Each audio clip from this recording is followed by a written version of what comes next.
După cum știți, de acela videoclip în care încercăm să ne pice un jucător de la Inter, aici avem, nu o să facem o serie mai lungă din Club World Cup Pack, dar vreau doar pentru acest videoclip să ne pice un jucător de la Al Hilal sau de la Inter Milano. Hai să vedem. Una din aceste două. Sperăm.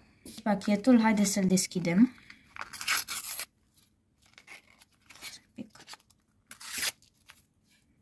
Mă scuzați, dragul, cum deschid. Seamănă cu ala de Champions League. Haideți să vedem. Primul jucător este acest jucător de la Red Bull Salzburg. Este Danemark și îl cheamă Mads Bitskurb. Începutul nu este foarte bun, dar se poate să ne pice ceva și mai bun în continuare. Hai să vedem.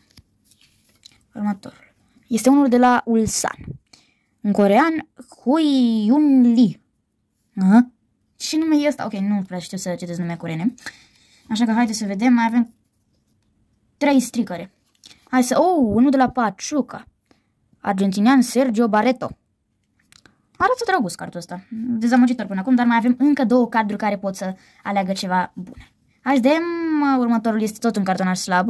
O din Tunisia, Rodrigo Rodriguez. Pe bune, ce nume e ăsta? Bine, e nume de brazilian, normal. Hai să vedem și ultimul pachet. După calculele start trebuie să fie un cartonaj bun. Al Hilal. Se pune, bă, Al Hilal. Este sigla celor de la Al Hilal aici. Deci se pune că am reușit să facem challenge-ul. Wow! Chiar nu mă așteptam la asta. Și aici astea sunt toate cartonașele picate. Sunt bucuros de sigla celor de la Al Hilal. Deci ne-a ieșit challenge-ul.